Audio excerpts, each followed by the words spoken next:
तो यहाँ पर वर्णन करते हैं जो कोई भी व्यक्ति उस आत्मा को जान लेता है तो ब्रह्म को प्राप्त हो जाता है।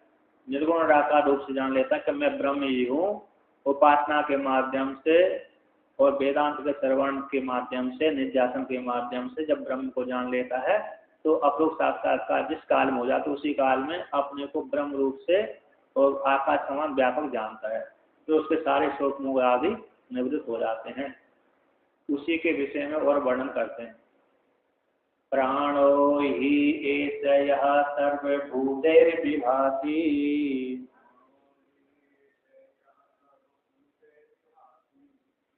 विजहानन् विद्वान् भवते नातिवादी।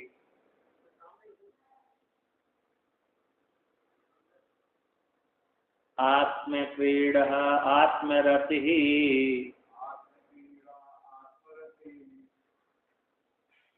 क्रियावान एष ब्रह्मविदां वरिष्ठः।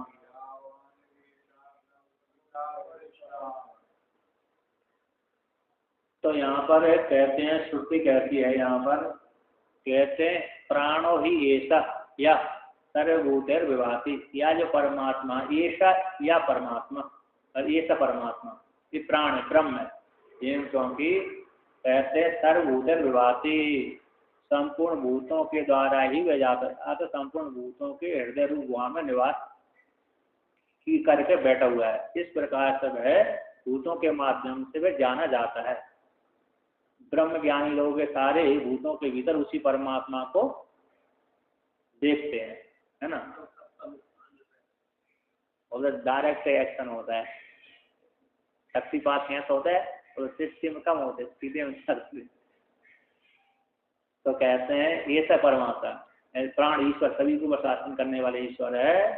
सारे भूतों के द्वारा हृदय ब्रह्मांड से लेकर स्तंभ पर्यंत सारे भूतों के माध्यम से जाना जाता है कि सभी के हृदय रूप वहाँ में विराजमान है।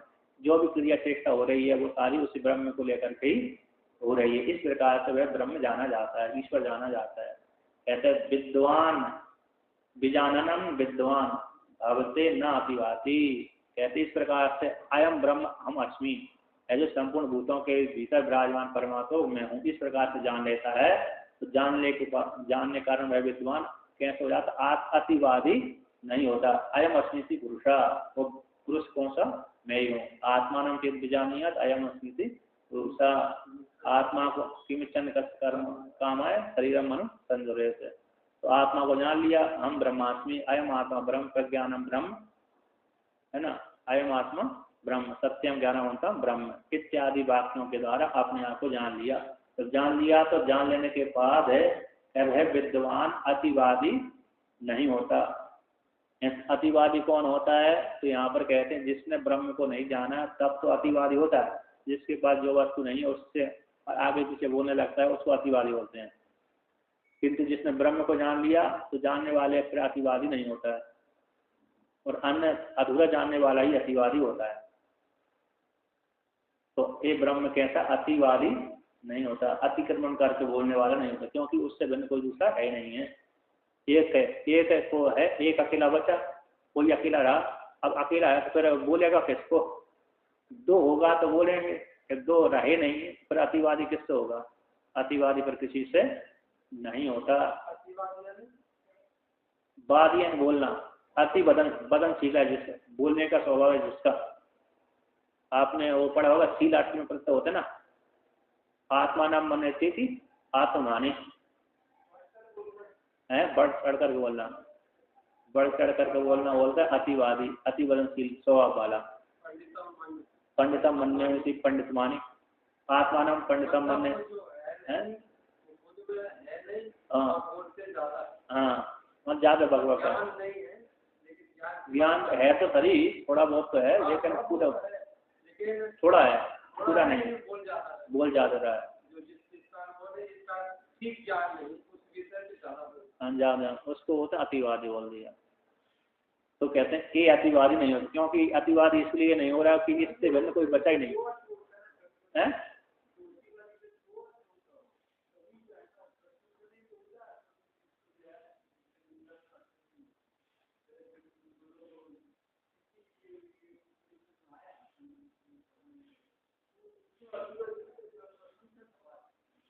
यहाँ पर जो अतिवादी है प्रशंसा का ही है, मतलब ये यहाँ क्योंकि निंदार्थ वाले में नहीं है। अर्थात ये अतिवादी कैसे होगा, अतिवादी मतलब यहाँ पर कैसे है, ये अतिवादी इसमें नहीं आता। अर्थात मेरे से भिन्न कोई दूसरा है नहीं है, ऐसे जो बोलना है ना, उसकी प्रशंसा का ही वाक्य है, निंदा की वाक्य नहीं। अतः उससे भिन्न कोई बचा ही नहीं, तो किसके फिर बोलेगा है? अतिवादी नहीं होता। अतः यहाँ मतलब अतिवादी नहीं होता। अतः ये दोष अतिवादी, यहाँ अधिक बोलने में दोष, अधिक बोलने में जो दोष आ रहा है ना, तो इसमें नहीं आता। अधिक बोलने में बोलेगा कैसा, ऐसे दोष पर को जो अतिवादी ले लिया, ये दोष इसमें नहीं आता। अधिक बोलने में जो दोष आ रहा है ना, जो वस्तु जिसके पास नहीं है, कर दिया कि मैं आपका ऐसा कर दूंगा, भाई उसके पास 10,000 रुपये नहीं है तो बोल दिया कि मैं तुमको 1 करोड़ रुपए दे दूंगा है? नहीं, सभी जगह चलता है वो, झक्कू लगाना है ना, झक्कू लगाना, झक्कू मार देना बोलता ना, लंबी फेंक देना, फेंकना, तो फेंकना रूप अतिवादी उसमें नहीं आता। ऐसे आत्म क्रीड़ा, आत्मनि क्रीड़ा यश था आत्मजा, आत्मा में ही क्रीड़ा है जिसकी, यद्यपि क्रीड़ा बाहर के विषयों को लेकर के होती है, किंतु आत्मा में क्रीड़ा है जिसकी आत्मजा, आत्मरति, आत्मनि रति यानी प्रीति है, यश जिसकी थी आत्मृति। क्रीड़ा और प्रीति, क्रीड़ा और रति में क्या भेद है? क्रीड़ा में बाहर साधन की अपेक्षा होती है, और रति में अरे बाहर साधन की अपेक्षा नहीं होती, बल्कि बाहर साधन को देख करके मात्र प्रीति होती है। तो घट को देख लिया, पट को देखा, स्त्री और पुत्र आदि को देख लिया, एक प्रेम की वृत्ति बन गई। और क्रीड़ा तो मतलब वस्तु को लेकर के होती है, इसमें थोड़ा भेद है। बाहर के पदार्थ को, हाँ, अंतर इसमें है कि क्रीड़ा को लेकर के तो बाहर की वस्तु को लेकर के, जैसे घट पट आदि को लेकर के क्रीड़ा होती है, जैसे 2 व्यक्ति क्रीड़ा करेंगे ना, वो साधन को लेकर के। और किंतु प्रीति कैसी होती है? देख करके मात्र होती है, देखने मात्र से प्रीति हो जाती है, प्रेम हो जाता है। इसमें बाहर के साधन मतलब दृष्टि मात्र चाहिए, दृष्टि मात्र सही, बस हमने प्रिय वस्तु को देख लिया और अंदर प्रेम उत्पन्न हो गया, इसमें जा क्या क्रियावान, तो क्रिया वाला, आत्मा में एक क्रिया ऐसे जिसकी जो ऐसा क्रिया वाला, ऐसा ये यहाँ पर तो ये आत्मा वाली क्रिया उपासना में है। तो यहाँ पर है, भास्कर आदि कहते हैं ज्ञान समुच्चय कर्म मानते हैं, यहाँ पर ज्ञान और कर्म का समुच्चय मानते पूर्व पक्षी। तो कहते हैं नहीं, ये ज्ञान, ये कौन सी क्रिया है? आत्मा वाली क्रिया ही है। क्रियावान शब्द आ गया है ना, क्रिया वाला, तो मत प्रत्यय है ना, क्रिया वाला, तो क्रिया वाला क्रिया इसी में कौन सी क्रिया है? तो ज्ञान ध्यान वैराग आदि क्रिया, यश जिसकी है उसको क्रियावान होता है। अतः जिस व्यक्ति में ज्ञान है, वेदांत का ज्ञान है, ध्यान है, वेदांत का चिंतन करना, आत्मा स्वरूप का चिंतन करना, वैराग है, जगत से वैराग है, ऐसी क्रिया वैराग आदि क्रिया यश जिसकी है, ऐसे उसको क्रिया वाला, ना कि आहुति देने वाला क्रिया वाला। किंतु पूर्व पक्षी इस क्रिया शब्द से आत्म क्रीड़ा आत्मप्राप्ति को साथ जोड़कर कहते हैं ज्ञान कर्म समुच्चय मानते हैं, तो उसका खंडन कर देते हैं यहाँ पर। ऐसा नहीं, ऐसा कहते हैं, ऐसा कैसा जो है ये विद्वान इस प्रकार से जानता है, ब्रह्म विद्वान वरिष्ठा, विद्वानों में कैसा हो जाता है? श्रेष्ठ हो जाता है। निष्काम है आत्मा का चिंतन, आत्मचिंतन वाला ही क्रिया वाला है यहाँ पर, लौकिक वाला नहीं, लौकिक कर्मकांड वाला क्रिया वाला यहाँ पर नहीं है।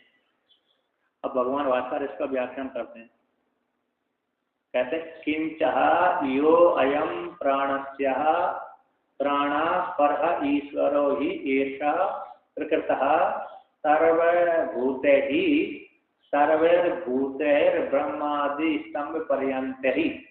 आपके में सर्वभूत ही लिखा होगा, सर्वभूत ही सर्वैर्भूत ही, ये वाक्य लिखा नहीं है? ऐसा प्रकृता सर्वभूतैर, अच्छा सर्व ऊपर आया था सर्वभूत, उसी का फिर अर्थ कर दिया सर्वैर्भूतैर, है ना, अलग अलग करके कहते हैं। उधर स्तंभादि ब्रह्मादि स्तंभ पर्यंत, जो प्राण से प्राण, चक्षु से चक्षु, श्रोत्र से श्रोत्रम, जो वहां पर आया है कैन उपनिषद में, प्राण से प्राण, चक्षु से चक्षु, श्रोत्र से श्रोत्रम, अरे और अन्न अन्न में भी आया, मनस्य मनो, मनसा मनो इत्यादि जो बात है, अप्राण से प्राण,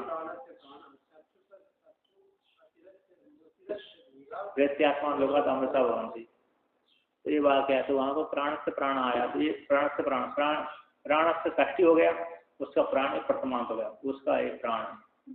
सत्य से सत्यम, सत्य का भी है सत्य, तो ये है जो किंच और यो अयम प्राण से प्राण, प्राण का भी प्राण है, प्राण हिरण्यगर्भ, हिरण्यगर्भ का भी प्राण है, ईश्वर अंतर्यामी है, पर है सबसे श्रेष्ठ ईश्वर है, ऐसा प्रकृत है, ये प्रकृत है, इस प्रकरण में आया गया है, ये प्रकरण रोज उसी की चर्चा चल रही है।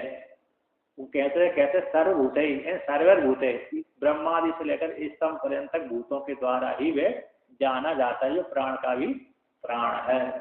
तो कैसे जाना जाता है, अब हम उनमें कैसे अपने हृदय में जानना चाहिए ना, कि उनके भूतों के द्वारा जाना जा रहा है, कि इत्तम भूत, कहते इत्तम भूत लक्षण तृतीया, सर्वभूत ही में जो तृतीय व्यक्ति आई, इस प्रकार से जाना जाता है, जैसे लक्षणा के द्वारा जाना जाता है। उदाहरण दिया जाता है, कैसे एक सूत्र आता है, इत्तम भूत लक्षण, पाणिनि अष्टाध्याय का सूत्र है, 2-3-21 का सूत्र है, तो वहां पर उदाहरण दिया जटाभिस्तापसा, जटाओं के द्वारा तपस्वी का ज्ञान हो जाता है, जिसकी बड़ी बड़ी जटा है वो उससे सिद्ध होता है कि तापसी है, तपस्वी है, साधु है।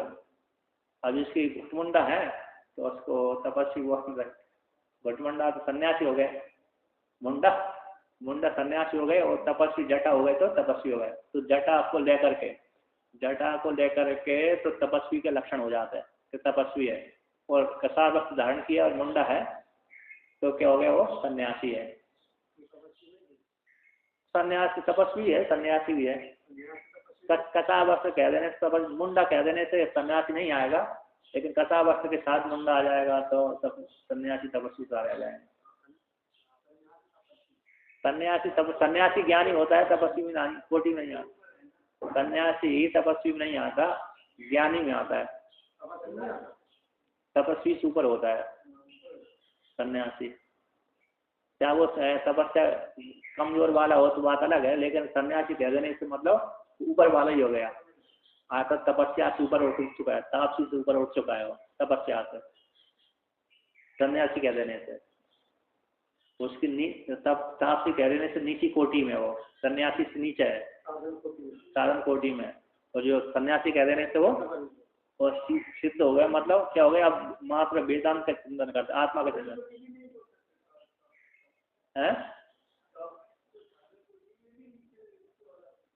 तापसी मतलब अभी तपस्या कर रहा है, तापसी मतलब जटा विस्तार तपस्या कर रहा है। सन्यासी कह देने से वो उससे ऊपर उठ गया, हाँ, अब वहां से आत्मा का चिंतन करता है।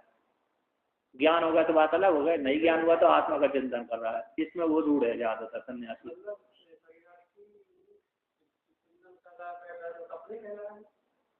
आत्मा का चिंतन कर रहा है तो ग्यारह रूप तप है उसका, ये सामान तप नहीं है।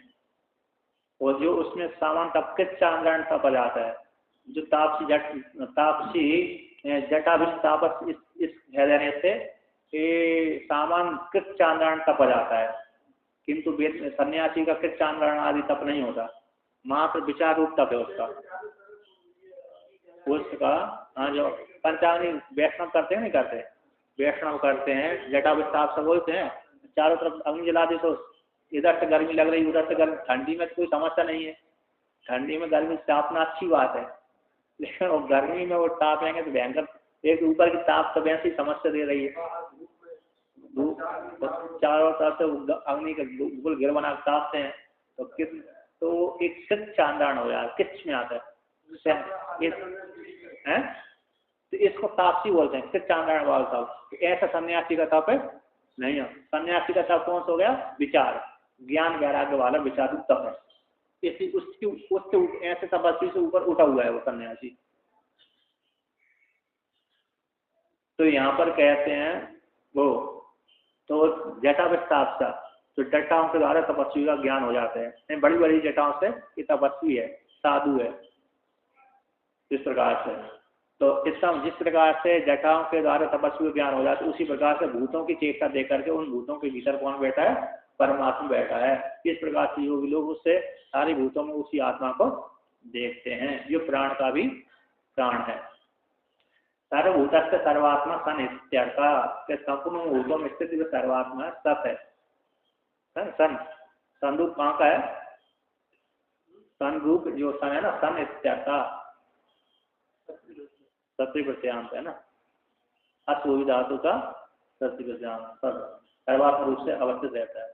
कि विभाति, तो सुक्ति माया विभाति, तो किस प्रकार से वे भूतों के भीतर विभावित रहता है? कहते विविध विविधम दीप्यते, विभिन्न प्रकार से दीप्त होता है, प्रदीप्त होता है। कैसे होता है? कहते हैं आदित्य रूप से, चंद्रमा रूप से, अग्नि रूप से, ज्योतिर्मंडल रूप से, अन्य अन्य रूप से, जल में तेजस्व शक्ति रूप से, जल में बिजली की शक्ति है ना, उसमें रूप से। तो इन विभिन्न विभिन्न प्रकार की उपाधियों के द्वारा वह परमात्मा ही दीप्त हो रहा है, भाषित हो रहा है।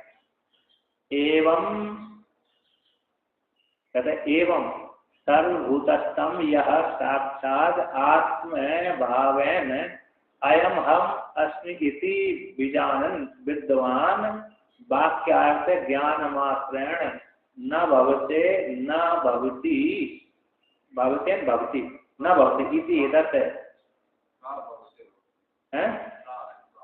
सब भवते ना, अच्छा सब भवते भवति न भवति इति एतत् किम अतिवादी अतिथ्य सर्वान् अन्यान वदितुम शीलम अस्ति अतिवादी। अच्छा, तो यहाँ पर कहते हैं वह कहते एवं इस प्रकार से सर्वभूतों में स्थित जो आत्मा को जानता है, सर्वभूत आत्मा को या विद्वान जो जानता है, साक्षात है। कैसे जानता है? आत्म भाव रूप से, आत्मा की अभिन्न रूप से जानता है। अयम हम अस्मि थी, जो ब्रह्म कौन सा? वो मैं ही हूँ, जो संपूर्ण भूतों के भीतर स्थित है, वो परमात्मा मैं हूँ। इस प्रकार से अपरोक्ष साक्षात्कार के द्वारा जानता है। यदि इस प्रकार से जानता हुआ, विजानन का विजानाती, इस प्रकार जानता है, जानता हुआ, जानता है, विद्वान सब जानता है। इसी तो वाक्यार्थ ज्ञान के द्वारा, कौन से? हम ब्रह्मास्मि आदि वाक्य के अर्थ के ज्ञान के माध्यम से सा भवते भवती न अतिवादी, इसने वाक्य से अयम अस्मि पुरुष है भवते है ना, भवते का भक्ति कर दिया, भवती भक्ति वैसे आत्मने पद की हो गया, भवते है ना, भक्ति कैसे? भक्ति कहाँ हो जाएगा? आत्मने पद में प्रयोग कर दिया गया भवते, तो उसी को भगवान वास्तव और प्रयोग है ना। कौन सा प्रयोग है?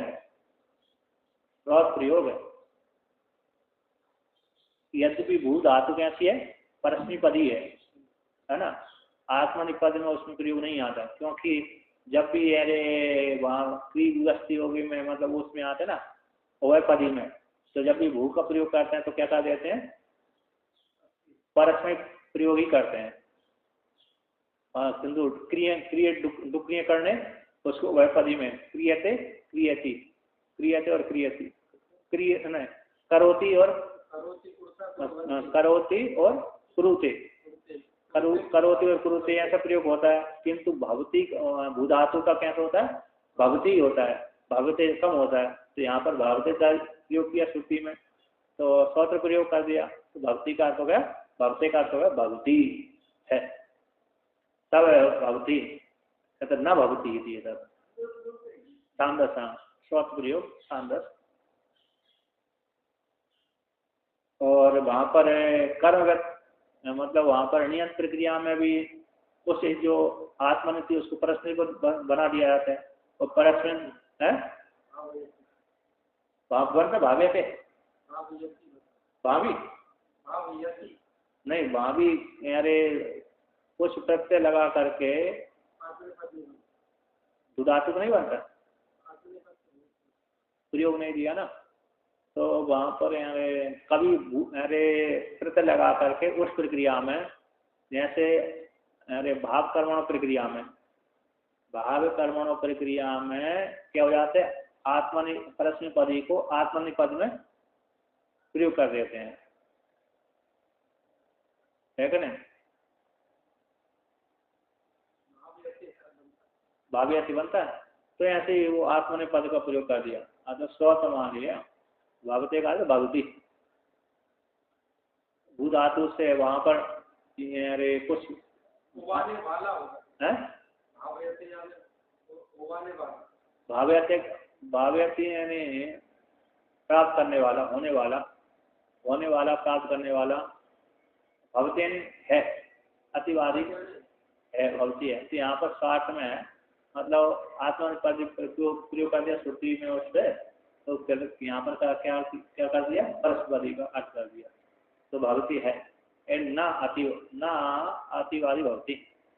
इस वाक्य को अयम अस्मि, मैं हूँ, मैं सर्वम ब्रह्म हूँ, इस प्रकार से अतिवादी नहीं होता। किम किम किम इति अतिवादी, अतिवादी क्या है? अतीत्य सर्वान अन्यान वदितुम शीलम अस्त इति अतिवादी के सर्वान, अच्छा सभी अन्य को वदितुम बोलने का शील स्वभाव है इसका, जिसका अतिक्रमण करके, सर्वान अन्यान अतीत्य वदितुम, सभी अन्य का अतिक्रमण करके, जितने भी प्राणी हैं उन सबका अतिक्रमण करके बोलने का टीका में स्वभाव है अच्छे इसका, उसको बोलते हैं अतिवादी। किंतु ये अतिवादी नहीं होता, जब मैं ब्रह्म हूँ इस प्रकार से बोल देने से वो अतिवादी नहीं होता। और यदि उसने अपरोक्ष साक्षात्कार नहीं किया होता तो बोलता तो क्या ब्रह्म नहीं है, तभी नहीं होता। यदि अपरोक्ष साक्षात्कार नहीं किया तब बोलता है तो बोलने को सर डर भी लगता है उसको, तो फिर तो अतिवादी हो रहा है। यदि उसने अपरोक्ष साक्षात्कार नहीं किया और बोल भी रहा है पर काम को लोभ आदि से युक्त भी है, यथार्थ रूप से उसने जाना नहीं है, तो फिर तो कैसे हो गया, वो अतिवादी हो गया। जैसे इन्होंने आदि शंकराचार्य भगवान ने अद्वैत सिद्धांत की रचना करके चले गए, है ना। इसके पश्चात बहुत काल व्यतीत होने के पश्चात उसका दुरुपयोग होने लगा अद्वैत वेदांत का, तो सर्वम ब्रह्म तो है लेकिन साधना करना अधिकारी नहीं है, वो भी बोलने लगे तो साधना करना बंद कर दिया, इससे गलत प्रचार हो गया। हाँ, तो फिर इसलिए तो रामानुजाचार्य भगवान आए, उन्होंने कहा कि जो साधक ना होते हुए भी ऐसे बोल रहे हैं और फल की प्राप्ति उनको होती नहीं है, इस बोलने मात्र से निष्ठा बनी नहीं है, पूरी निष्ठा बन गई तो उसके लिए कोई समस्या नहीं है। अब जिसकी निष्ठा ही नहीं है और बोल भी रहा है अकेला और कर्म भी दूसरे प्रकार से कर रहा है, तो उसके लिए फिर उन्होंने द्वैतवाद की रचना कर दी। तो कहते हैं इसका सर्वी को अतिक्रमण करके बोलने से आया उसका अतिवादी, ये अतिवाद जिसका बोलते हैं ऐसा इसमें दोष नहीं आता, क्योंकि इसने अपने आप को जान लिया, उसी को कहते हैं। यस्तु एवं साक्षात आत्मा प्राण से प्राणम विद्वान अतिवादी न भक्ति, कहते यह जो साधक एवं प्रकाश से साक्षात रूप से आत्मा को जानता है, जो प्राण की प्राण रूप आत्मा को जानता है, ऐसे जानने वाला विद्वान अतिवादी, जो अतिवादी है इसका न भक्ति, जो न जान करके बोलता है तो अतिवादी होता है, किंतु ये नहीं होता क्योंकि इसने अपनी आत्मा को अपरोक्ष रूप से अपरोक्ष साक्षात्कार रूप से जान लिया है। सर्वम यद आत्मा एव न अन्यद अस्ति इति दृष्टम तदह किम ही असौ अतीत्य वरेत, क्योंकि सब कुछ यदि जो आत्मा ही है उससे बिल्कुल दूसरा है नहीं, इस प्रकार से जानता है, इस प्रकार से जान लिया ये अदा जिस काल में उस काल में अतः है विद्वान किसको अतिक्रमण करके बोलेगा, सब कुछ आत्मा ही हो गया, उससे बिल्कुल दूसरा रहा ही ना अदा जिस काल में, तो उस काल में वह विद्वान किस दूसरे को अतिक्रमण करके बोलेगा। केम कम विजानियात, अयम केन कम विजानियात,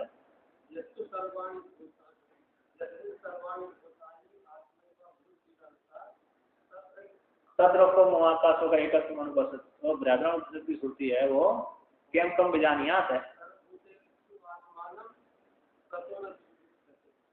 ये तो ईशावासोपनिषद की है, केम कम विजानियात का अर्थ है मतलब किसको जान, जिसने सर्वम आत्मा एवं अभूत है, सर्वम एवं आत्मा अभूत केम कम विजानियात है, एक ब्राह्मण जिसकी सब कुछ आत्मा ही हो गई, वो अब किसके द्वारा, किसके लिए कर्म करे, जाने।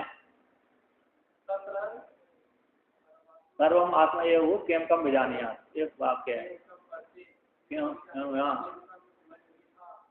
हाँ, ये सामान में उस प्रकार से सब कुछ आत्मा ही होगा, फिर किसका अतिक्रमण करके बोलेगा। अब उसी अतिवादी के लक्षण करते हैं। यस्य तो अपरम अन्य दृष्टम अस्ति तद अतीत्य वदति। ऐसे जो कोई भी, यस्य जिसका अपरम अन्य है और मैं अन्य हूँ, किस प्रकार से जानता है, मैं अलग हूँ और आप सब अलग है, इस प्रकार से जो कोई भी जानता है, जान करके जो बोलता है, अतिक्रमण करके बोलता है, उसको क्या बोलते हैं, अतिवादी बोलते हैं। यहाँ पर अतिवादी का यह कर दिया, मतलब जो अतिक्रमण कर, अपने को भिन्न मानता है और दूसरे वाले को भी भिन्न, मैं अलग हूँ आप अलग है, इस प्रकार से जानता है जो व्यक्ति, और जान करके दूसरे को अतिक्रमण करके बोलता है, तब उसको क्या बोलते हैं, अतिवादी बोलते हैं। कि अतिवादी नहीं है कि क्योंकि इससे भिन्न कोई दूसरा बता ही नहीं। हाँ, तो इसीलिए तो अतिवादी नहीं हुआ कि मैं ब्रह्म हूँ, इस प्रकार से बोल रहे हैं, अतिवादी नहीं होता। कहते हैं अयम तो विद्वान आत्मनो अन्यत न पश्यति न अन्य शृणोति न अन्य विजानाति। किंतु यह जो विद्वान है, आत्मा से भिन्न दूसरे को ना तो देखता है, ना सुनता है, ना जानता है, इसलिए अतिवादी नहीं होता। अतो न अतिवदति, इसी हेतु से अतिवदति, अति ज्यादा नहीं बोलता। कुछ और भी श्रुति कहती है आत्म क्रीड़ा आत्मनि एव च क्रीड़ा क्रीडनम यस्य न अन्यत्र पुत्र दारादिषु सा आत्म क्रीड़ा। आत्म क्रीड़ा मतलब आत्मनि एव क्रीड़ा क्रीडनम यस्य, आत्मा में ही क्रीड़ा खेलना है जिसका, न अन्यत्र, अन्यत्र पुत्र दारा आदि, दारा मतलब पत्नी, स्त्री आदि में, पुत्र पत्नी आदि में जिसकी क्रीड़ा नहीं है उसको बोलते हैं आत्म क्रीड़ा। आत्मा में क्रीड़ा है जिसकी, उसी प्रकार से तथा आत्मरतिर आत्मनि एव च रति रमणम प्रीतिर यस्य आत्मरति। आत्मरति आत्मा में ही रति रमण है, रमण है प्रीति, यस्य जिसकी सा आत्मरति। यहाँ पर रति दीर्घ है, एक गलत है ना, है अर्थ होना चाहिए ना, नहीं संधि हुई है वहां पर। रोरी सूत्र है ना, रोरी सूत्र से लोप होकर के ढा लोक से पूर्व दीर्घ अणा, इस सूत्र से क्या हो गया, दीर्घ हो गया। हाँ, विसर्ग था, विसर्ग को लोप हो गया, अर्थ को दीर्घ हो गया, रोरी से तो लोप हो गया।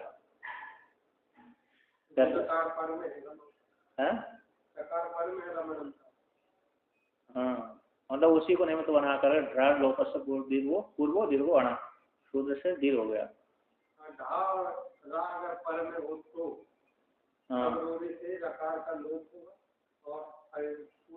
इसको निमित्त बना रोरी से दीर्घ, लोप भी और दीर्घ दोनों हो जाते हैं। तो देखिए रति मतलब ठीक है, तो बोल रहा होगा। तो कहते हैं आत्मा में रति है, रमण यश जिसकी प्रीति, रति है ना प्रीति, यश जिसकी वो आत्मरति। तो क्रीड़ा बाह्य साधन सापेक्षा, क्रीड़ा मतलब यहाँ पर भेद करते हैं क्रीड़ा और रति में। क्रीड़ा कैसे बाह्य साधन की अपेक्षा रखती है, और रतिस्तु साधन निरपेक्षा, बाह्य विषय प्रीति मात्र इति विशेषा। रति तो साधन निरपेक्ष है, साधन की अपेक्षा नहीं रखती, बाह्य विषय में प्रीति मात्र है, बाह्य विषयों में मात्र स्नेह मात्र है। बस बाह्य विषय को देख लिया, पुत्र स्त्री आदि को देख लिया तो प्रीति प्रेम हो गया। तो बाह्य विषयों में प्रीति मात्र ही थी, इसमें भेद है, क्रीड़ा में और रति में इतना भेद है। तो साधन एक साधन की अपेक्षा करते क्रीड़ा, एक साधन की अपेक्षा नहीं करती, बस मात्र बाह्य विषय में प्रीति मात्र है, स्नेह मात्र है। तो तथा उसी प्रकार से क्रियावान साधन ज्ञान साधन ध्यान वैराग्य आदि क्रिया ऐसे सो अयम क्रियावान। क्रियावान साधन ज्ञान ध्यान वैराग्य आदि क्रिया ये जिसकी, सो उसको बोलता अयम क्रिया वाला व्यक्ति, मतलब प्रति है ना वाला, धनु आस्ति धनी, धन है जिसका उसको धनी, तो साधन तो यहाँ पर क्रिया वाला मतलब कौन सी क्रिया है? ज्ञान ध्यान वैराग आदि क्रिया है जिसकी इसमें है, उसको बोलते हैं ऐसा क्रिया वाला कहते हैं। तो इसी को समस्त पाठ ले लीजिएगा। कौन से? आत्मपीड़ा क्रिया, आत्मपीड़ा क्रियावान, आत्मपीड़ा क्रियावान, ऐसा ऐसा पाठ कर देना चाहिए। कहते कहते समास पाठ आत्मरति रेव क्रिया अस्य विद्यते इति बहुव्री मतोपायोर अन्यतर अतिरिच्यते। आत्मक्रीड़ा है ना, समास पाठ है, आत्मक्रीड़ा आत्मरति। तो समास पाठ में यदि समास पाठ लेंगे तो क्या हो जाएगा? क्रिया वाला, आत्मरति क्रियावान। ऐसे समास पाठ करेंगे तो दो समासों में से एक मतोपार्थ कैसे हो जाएगा? गटक हो जाएगा, उससे अर्थ नहीं निकलेगा। तो समास पाठ में, सम्मिलित पाठ में आत्मरति एव क्रिया अस्य विद्यते, आत्मरति है ना, आत्मरति ही क्रिया है अस्य, इसकी अस्य विद्यते, इसकी प्राप्ति होती है। मतलब यहाँ पर वर्णन क्या किया कि आत्म क्रियावान अलग क्यों कहा, आत्म क्रिया आत्मरति अलग क्यों कहा? एक ही शब्द से निकल जाएगा दोनों का अर्थ। आत्मरति क्रियावान है ना, आत्मरति क्रिया, आत्मरति क्रिया, ऐसा समास हो जाए।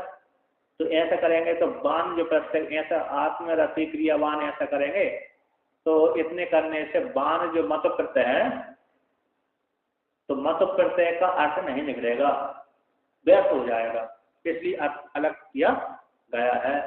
कहते हैं आत्मरति देव है, तो आत्मरति ही क्रिया अस्य विद्यते, इसकी आत्मरति क्रिया है ऐसे जिसकी प्राप्त होती है, उसको बोलते हैं आत्मरति क्रिया। इतना समास हो जाने पर कहते बान कैसे हो जाएगा? बान का अर्थ फिर नहीं लिखेगा। मतों को जो क्या हो जाता है? प्रथमा के एक वचन में बान हो जाता है ना, मतलब का अर्थ नहीं निकलेगा क्रिया वाला। कहते बहुव्री ही और मतपयोर, बहुवी समास में और मतों में, इन दोनों के मध्य में अन्यतर अतिरिच्यते, अन्यतर एक का क्या हो जाएगा? व्यर्थ हो जाएगा। एक नंबर टिप्पणी में लिखा है अतिरिक्त अधिको भवती, निष्फल व्यर्थ भवती, व्यर्थ उसका अर्थ नहीं निकलेगा। जो श्रुति ने क्रियावान शब्द दे दिया तो क्रिया वाला, तो आत्मरति क्रिया है अच्छी, इसकी इतना ही अर्थ हो जाएगा। तो बान अर्थ कैसे हो जाएगा? मतलब अर्थ कैसे हो जाएगा? वो नहीं, क्रिया वाला तो है ना, ये अर्थ नहीं आएगा।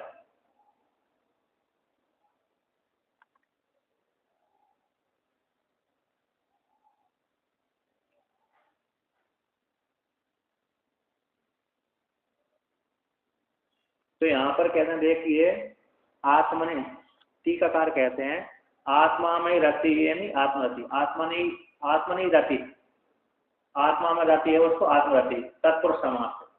आत्मा में रति है जिसकी, आत्मा में रति उसको बोलते हैं आत्मरति। तत्पुरुष समास क्रिया, वही क्रिया अस्य इसकी आत्मरति, अस्य अस्थिति वही क्रिया अस्य इसकी आत्मरति क्रिया वाला। ऐसा मतों एक एक प्रत्यय थे, ऐसा समास करेंगे तो एक मतों का ही अर्थ घृत हो जाएगा। आत्मनि रति थी आत्मरति, आत्मा में रति है इसकी, इसी आत्मरति। तो आत्मरति तत्पुरुष, साइव आत्मरति वाला पुरुष, आत्मरति वाला वह पुरुष, प्राज्ञ पुरुष।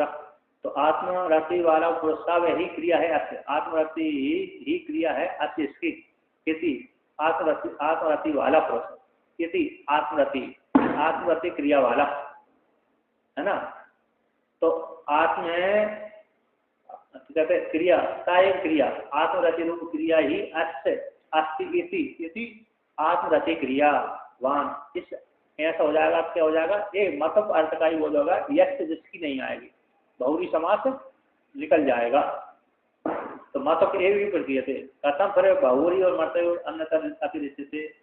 कहते हैं इस प्रकार से यदि आत्मनि आत्मरति एवं क्रिया अस्तित्व करेंगे तो यहाँ पर मत अर्थ नहीं आएगा, बहुरी समास आएगा। तो ऐसा करेंगे तो मत का ही इसके आत्मनि रति आत्मरति तत्व ही पुरुष, आत्मरति है आत्मरति वाला पुरुष, सब है आत्मरति क्रिया अस्य इसकी, इति आत्मरति अस्य अस्ति आत्मरति। ऐसे आत्मरति वाला पुरुष, आत्मरति वाला पुरुष, आत्मरति क्रिया वाला पुरुष, इस मतत्व का ही विशेष ज्ञान हो रहा है, बहुवी समाज का विशेष ज्ञान नहीं हो रहा।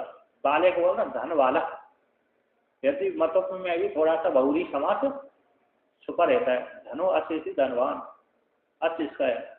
तो विशेष रूप से मत प्रार्थ का एक गीत आ रहा, बहुवी समाज का कम आ रहा है। इसलिए फिर कैसे उससे कहा गया है कि बहुव्री मतपय और अन्यतर अतिरिच्यते। तो थोड़ा सा तो यहाँ पर है, यहाँ पर कैसे कहते हैं कि आत्मनि रति थी आत्मरति, आत्मा में जो रति है प्रेम है उसको आत्मरति।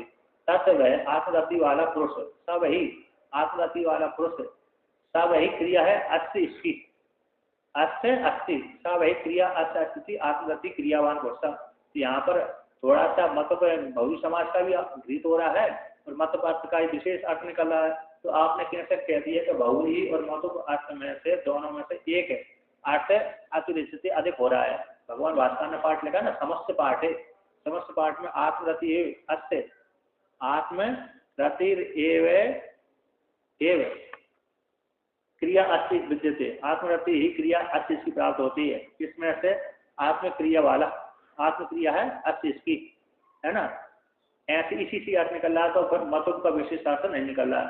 तो बहुरी और मतुक में से अन्यथा एक ही अधिक पाठ हो रहा है।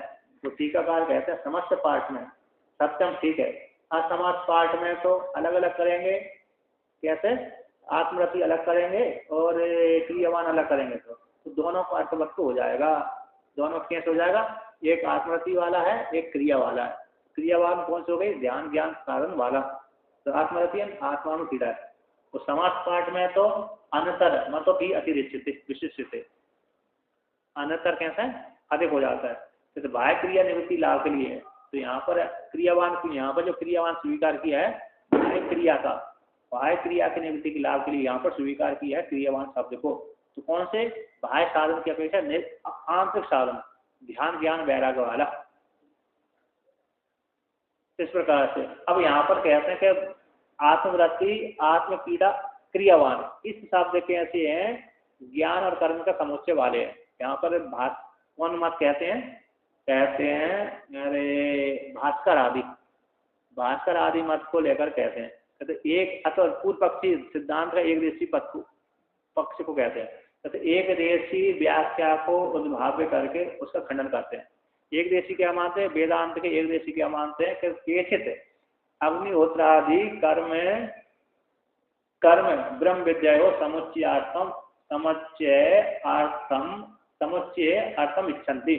कहते कुछ वादी केचित एक देशी कहते अग्निहोत्रादि कर्म और ब्रह्म विद्या, अग्निहोत्रादि कर्म में और ब्रह्म विद्या का समुच्चय की इच्छा करते हैं। किस शब्द से करते हैं, आत्मक्रीड़ा आत्मरति और क्रियावान। तो क्रियावान का हो जाएगा, बाहर साधनों की अपेक्षा ही क्रियावान होगा ना, बाहर साधनों को ही लेकर क्रिया वाला होता है।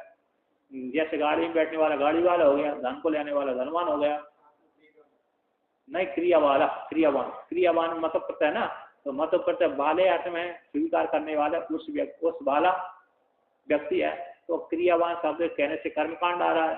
तो कर्मकांड यहाँ पर श्रुति कह रही है, उसमें वहाँ भी ईशावासुपनिषद में भी उपासना और कर्म का समुच्चय प्रतिपादन किया ही है। उसी प्रकार से वेदांत का एक देशी कहता है कि कर्म और ब्रह्म विद्या का समुच्चय है। आप अकेले स्वतंत्र ब्रह्म विद्या का ही, ब्रह्म विद्या ज्ञान का ही ब्रह्म मतलब ब्रह्म विद्या में ज्ञान कर्म का अधिकार नहीं है, कर्म करने का अधिकार नहीं है, बल्कि ज्ञान का ही अधिकार है। मोक्ष के प्रति कर्म कांड को स्वीकार नहीं करते, बल्कि ज्ञान कांड को यानी ज्ञान को स्वीकार करते हैं।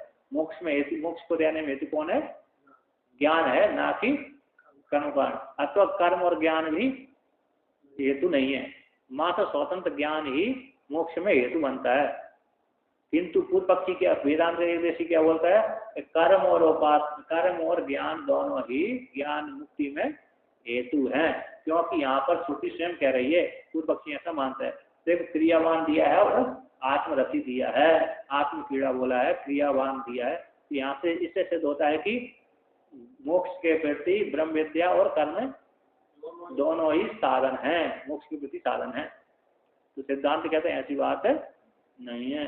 तो केचित जो अग्निहोत्रादि कर्म और ब्रह्म विद्या का समुच्चय अर्थ की इच्छा करते हैं, समास पाठ की इच्छा करते हैं, कहते हैं तच्च ऐसा वो ठीक नहीं है। कहते वो ठीक है नहीं है। तच्च ऐसा ब्रह्म विदाम वरिष्ठा इति, कहते हैं यदि ऐसा मानेंगे तो इसके साथ दोष आएगा। यदि कर्म कांड और ज्ञान कांड का समुच्चय मानेंगे मुक्ति के प्रति तो ये दोष आएगा। सत्य ये सब ब्रह्म विद्याम वरिष्ठाम, ब्रह्म विद्याम में श्रेष्ठ हो जाता है। ये सब ब्रह्म ज्ञानी ब्रह्म विद्याम श्रेष्ठ हो जाता है। किसी अन्य वाक्य के साथ मुख्य अर्थ वचनैन विरुद्धते, कहते ब्रह्म विद्याम श्रेष्ठ हो जाता है, ब्रह्म ज्ञानियों में श्रेष्ठ हो जाता है। जबकि ब्रह्म ज्ञानी जो कैसे हो जाता है, कर्म कांड का खंडन कर देता है। इस मुख्य अर्थ के साथ क्या हो जाएगा, खंडन हो जाता है, विशेष भेद हो जाता है। प्रधान बोधक वाक्य के साथ विरोध होता है, उसी को लेकर कहते हैं, उसका विवरण करते हैं। कहते हैं नहीं बाह्य क्रियावान आत्मपीड़ा आत्मप्रतिष्ठा विभुतो सकता, कश्चित बाह्य क्रिया विनिवृत्तो ही आत्मपीड़ो भवति बाह्य क्रिया आत्मपीड़योर विरोधात। कहते हैं क्योंकि बाह्य क्रिया वाला आत्मपीड़ा आत्मरति भवितुम सकता न समर्थ, भवितुम न सकता। यानी क्योंकि जो बाह्य क्रिया वाला है वो आत्मपीड़ा आत्मरति वाला होने के योग्य नहीं है। जो बाह्य क्रिया वाला है तो आत्मा में रमण कैसे करेगा, वो तो बाह्य में ही रमण करेगा, ऐसा नहीं। जो बाह्य क्रिया वाला बाहर आत्मा को लेकर के प्रसन्न रहता है उसकी आत्मा में प्रीति नहीं हो सकती। आत्मपीड़ा आत्मवृत्ति होने के लिए वे समर्थ नहीं है, उसी को लेकर कहते हैं। और कश्चित कोई भी व्यक्ति, कहते कश्चित कोई बाह्य क्रियावान बाह्य क्रिया विनिवृत्तो आत्मपीड़ो भवति, कश्चित कोई बाह्य क्रिया से निवृत्त होता हुआ ही आत्मपीड़ा वाला होता है। जो बाह्य क्रिया को छोड़ देता है तभी आत्मपीड़ा वाला होता है। बाह्य क्रिया वाला हो और फिर आत्मपीड़ा वाला हो तो संभव नहीं है। आत्मा तो बाह्य क्रिया वाला आत्मपीड़ा वाला होने के योग्य नहीं है। जबकि ये बाह्य क्रिया को त्याग देता है वही आत्मपीड़ा वाला होता है। अगर जिसने आत्मा का चिंतन किया है वही आत्मपीड़ा वाला होता है। क्योंकि बाहर भी देख रहा है फिर अंदर भी देख रहा है, ऐसा नहीं बनता। कहते बाह्य क्रिया आत्मपीड़ा और विरोध, बाह्य क्रीड़ा में और आत्म क्रीड़ा में विरोध होता है। एक ही स्थान पर दो एक ही का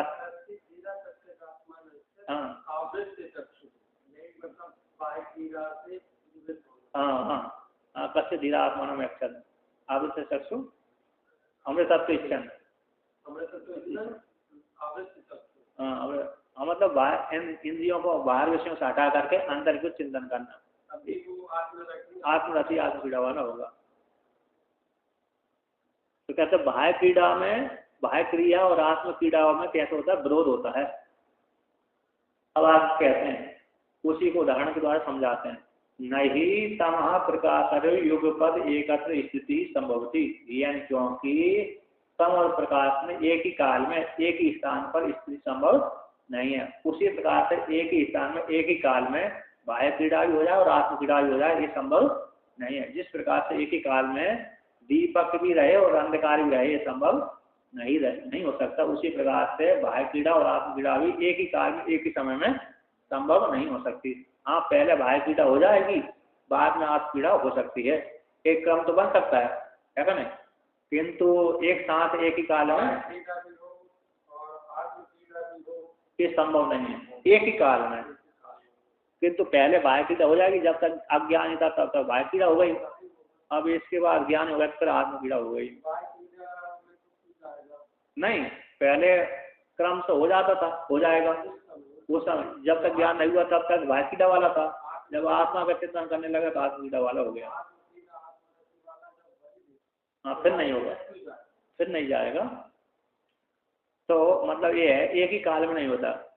पहले हो सकता था, जब तक ज्ञान नहीं हुआ तब तक तो बाह्य क्रीड़ा वाला था, जब ज्ञान हो गया उस काल में आत्म क्रीड़ा वाला हो गया। हाँ, ज्ञान की उत्पत्ति में साधन बनती है। ज्ञान की उत्पत्ति में कर्मकांड उपासना नहीं करेंगे तो ज्ञान होगा ही नहीं। ज्ञान की उत्पत्ति में हेतु कौन बनते, यही है निष्काम कर्म, उपासना, कर्मकांड, ये ज्ञान की उत्पत्ति में हेतु है। अब मुक्ति के हेतु में एक ज्ञान बनता है। मुक्ति की उत्पत्ति में हेतु ब्रह्म ज्ञान है, और ज्ञान की उत्पत्ति में ये है कर्मकांड, उपासना, निष्काम कर्म, उपासना, चिंतन, ध्यान आदि। ये इनके बिना नहीं हो समदम है। ज्ञान की उत्पत्ति में ये साधन बनते हैं। ब्रह्म ज्ञान की उत्पत्ति में, ब्रह्म ज्ञान की उत्पत्ति में ये साधन बनते हैं। हाँ, अखंडकार वृत्ति रूप ब्रह्म ज्ञान की उत्पत्ति में, ब्रह्म ज्ञान की उत्पत्ति में। अब मैं जब ब्रह्म ज्ञान की उत्पत्ति, निष्काम अंतःकरण शुद्ध हो गया आपका, किसके द्वारा, कर्मकांड के द्वारा, उपासना के द्वारा और भजन ध्यान के द्वारा। अब अंतःकरण शुद्ध हो गया। अब आपने वेदांत श्रवण किया तो फिर ज्ञान हो गया। तो अंतःकरण शुद्धि में ये तो साधन बने ना, तो ज्ञान की उत्पत्ति में साधन स्वीकार किए जाते हैं, कर्मकांड, उपासना। हाँ, मोक्ष के लिए ज्ञान, मोक्ष के लिए, हाँ, मुक्ति के लिए मात्र ज्ञान, वो भी ब्रह्म ज्ञान, जगत के ज्ञान में ब्रह्म ज्ञान ही साधन बनता है, मुख्य प्रधान साधन है। और गौण रूप से फिर इसको मान लेते हैं, गौण रूप से मानते हैं परंपरा को लेकर के कि पहले कर्मकांड उपासना से ज्ञान हो, ज्ञान से मुक्ति हो गई। इसलिए पंचदशी कार्य कर्मकांड से मोक्ष की, कर्मकांड और उपासना से मोक्ष मानते हैं। मतलब कैसे मानते हैं, पहले कर्मकांड से अंतःकरण शुद्धि होगी, उपासना से अंतःकरण शुद्धि होगी, अंतःकरण शुद्धि होती ज्ञान होगा, ज्ञान से मुक्ति होगी। एक प्रकार, हाँ, भक्ति से मुक्ति होगी तो भक्ति से भी आपकी अंतःकरण शुद्धि हुई ना। भक्ति से मुक्ति तभी होती है जब आपकी अंतःकरण शुद्धि हो, ददामी बुद्धि होगा, ददामी बुद्धि होगा। भगवान बुद्धि योग तो देते हैं।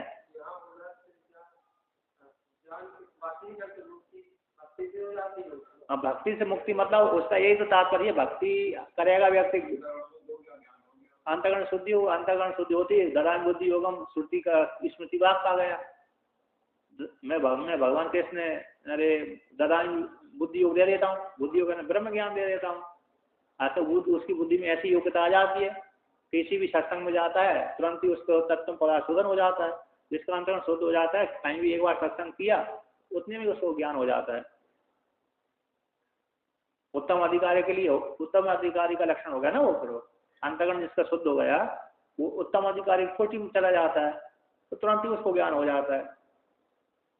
यदि उसने भक्त दृढ़ बना के बैठ दिया कि मैं तो दासी बना रहूंगा, तो फिर नहीं होगा, वो उसको प्रवृत्ति नहीं जाती वहां पर सुनने के, उसको मन में ही नहीं बैठता। हाँ, फिर नहीं होगा उसकी, दृढ़ वासना बने, जन्म जन्म की रटर हमारी दास बने रहे ना, मतलब दास भक्तगण रहेंगे ना, हम तो भक्ति बने रहेंगे, मुक्ति नहीं चाहते। मुक्ति चाहने से हमारा अस्तित्व समाप्त हो जाएगा, ऐसा वो बोलते हैं, ऐसा भक्त मानते हैं। यदि हम मुक्त हो गए ना, जैसे नदी समुद्र में मिलते ही लौट कर दोबारा नहीं आती, उसी तरह हमारा सत्य समाप्त हो जाए।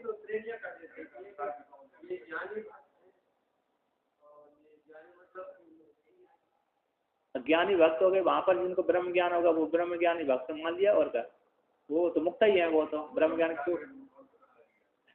तो ब्रह्म ज्ञानी हो गया। हाँ, तो ज्ञानी भक्त, हाँ, तो ये तो मुक्त पुरुष है ना, मुक्त पुरुष प्रहलाद है, विदुर है, ये तो मुक्त पुरुष है, इनको तो ब्रह्म ज्ञान ही तो था। ज्ञानी भक्त तो कह दिया भक्ति, लेकिन वो ब्रह्म ज्ञानी हो गए। वो तो भक्ति के बिना ज्ञान नहीं, ज्ञान के बिना भक्ति नहीं। भक्ति है श्रद्धा विश्वास, जिसको श्रद्धा विश्वास नहीं है उसको ज्ञान कहाँ से होगा, है ना। तो ज्ञान के बिना भक्ति नहीं, भक्ति के बिना ज्ञान नहीं, ठीक नहीं। तो देखिए यहाँ पर तो कहते हैं, यहाँ पर कहाँ गए, एक साथ स्त्री नहीं, हाँ,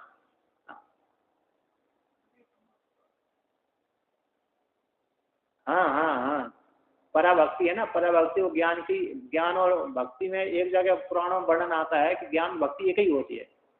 बहुत जगह बहुत जगह पुराण में वर्णन आता है, जो भक्ति है ना परा भक्ति, तो ब्रह्म ज्ञान एक ही है, भक्ति और ज्ञान में कोई भेद नहीं है, एक ही है वो परा भक्ति। ब्रह्म ज्ञान और परा भक्ति एक ही है, भक्ति और ज्ञान भेद नहीं, बहुत जगह पुराणों में आता है।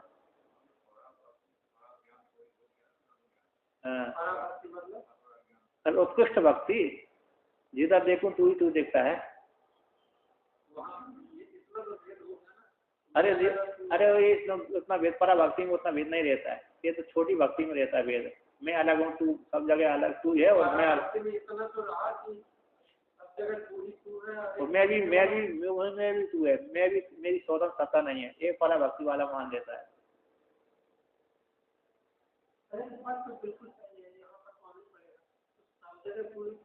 हाँ तो मैं अलग से कहा हूँ, सब जगह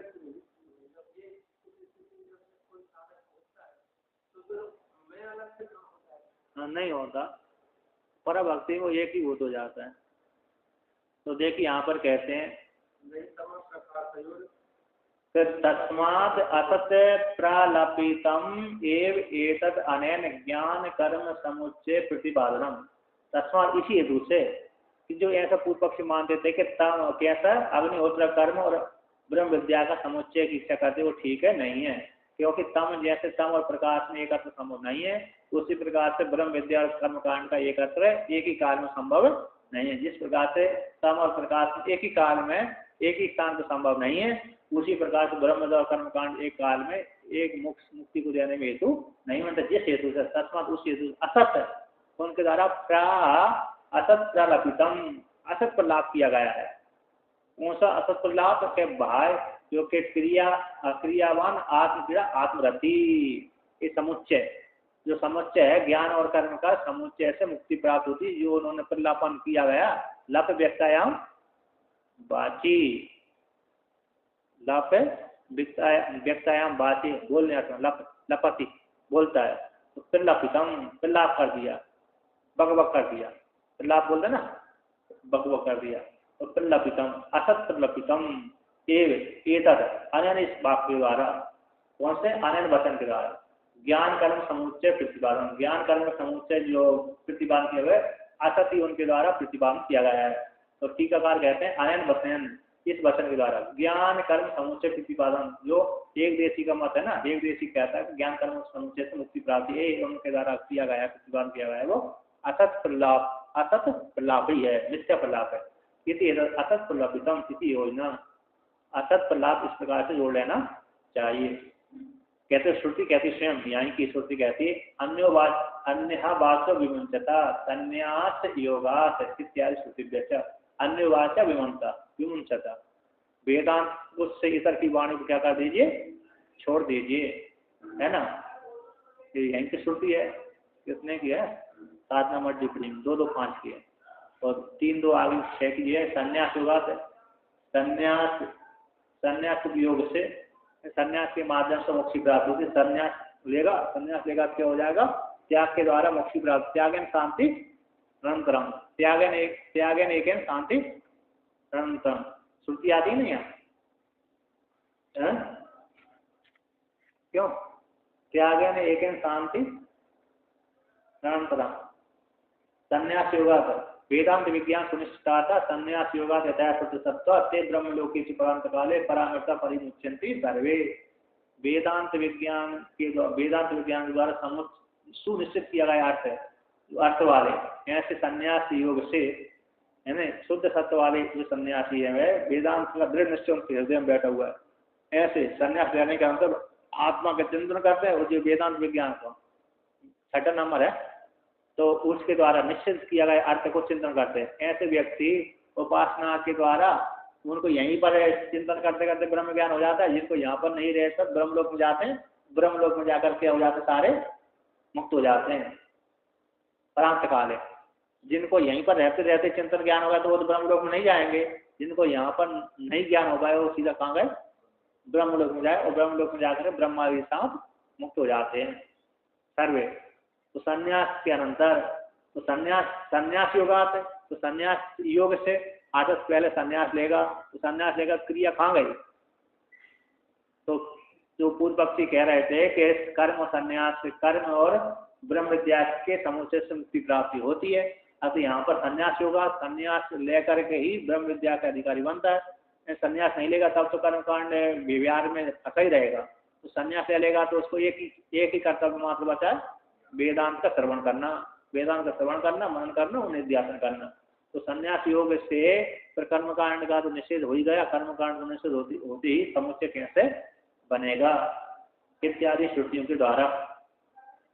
तस्मात् इसी हेतु से कर्मकांड और ज्ञान का समुच्चय न होने कारण इसी हेतु से अयम एवं यही यहाँ पर इस श्रुति में क्रियावान योग ज्ञान ध्यान आदि क्रियावान सो अभिन्न अयम अभिन्न आर्य मर्यादा सन्यासी या एवं लक्षणों न अतिवादी आत्मक्रीड़ा आत्मरति क्रियावान ब्रह्मनिष्ठा सह ब्रह्म विदाम सर्वेशा वरिष्ठ प्रधानम। तस्मात् इसी हेतु से इस प्रकार क्रियांतर संभव न होने से, दूसरी क्रिया का संभव न होने से, है ना, आत्म कौन सी क्रिया को छोड़ करके, ध्यान ज्ञान वैराग को छोड़ करके इससे दूसरी कर्मकांड आदि क्रिया का संभव न होने से अयम एवं यहाँ पर जो वाक्य आया क्रियावान शब्द, ये क्रियावान शब्द है इस श्रुति में। जो क्रियावान शब्द है ऐसे क्रिया वाला व्यक्ति, वो कैसा है व्यक्ति? ज्ञान ध्यान आदि क्रिया वाला, ब्रह्म ज्ञान का चिंतन करना, आत्मा का ध्यान करना और आत्मा में ही निष्काम आदि सेवा का निष्काम कर्म करना, मतलब आत्मा का चिंतन करना, जप आदि ध्यान आदि क्रियावान का अर्थ किया ना, कौन सी?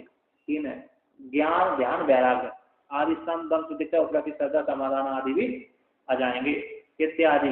ज्ञान ध्यान आदि क्रिया वाला ये सन्यासी एवं अभिन्न आत्मा से साथ अभिन्न चिंतन करता हुआ आर्य मर्यादा वाला। आर्य मर्यादा मतलब वैदिक मर्यादा, आर्य बोलते वैदिक। तो वेद में जैसी सन्यासी की मर्यादा की गई है ना, उसी प्रकार की मर्यादा वाला व्यक्ति जो सन्यासी है सबका त्याग करके कि सन्यास लेने के पश्चात यही चिंतन करे, अन्य का चिंतन न करे। तो आर्य मर्यादा वाले सन्यासी या जो सन्यासी एवं लक्षण वाला सन्यासी वह है, तो कहते हैं न अतिवादी फिर नहीं होता, मतलब आत्मा से बनने कोई दूसरा रहता ही नहीं है। आत्म कीड़ा, आत्मा में कीड़ा है इसकी आत्मरति, आत्मा में क्रिया है इसकी प्रीति है जिसकी आत्मरति। क्रियावान ये ध्यान ज्ञान वैराग वाला सन्यासी ऐसा ब्रह्मनिष्ठ, ब्रह्म में ब्रह्मणी निष्ठा इति ब्रह्मनिष्ठ, ब्रह्म में ही निष्ठा है जिसकी उसको ब्रह्मनिष्ठ, ऐसा ब्रह्मनिष्ठ वाला सन्यासी साधक विद्वान विद्वान ब्रह्म सन्यासी विद्वान ब्रह्मवेता में सर्वेशाम ब्रह्मविदाम का सर्वेशाम, जो नहीं थे वो सारे हो गए, ठीक हो गए, उन सबके मध्य में वरिष्ठान प्रधान हो जाता है, यानी ब्रह्म ज्ञान हो जाता है, यानी उससे भिन्न कोई दूसरा शेष नहीं रहता। इस प्रकार से ऐसा चिंतन करने वाला व्यक्ति मोक्ष को प्राप्त हो जाता है। इस प्रकार से सिद्ध हुआ।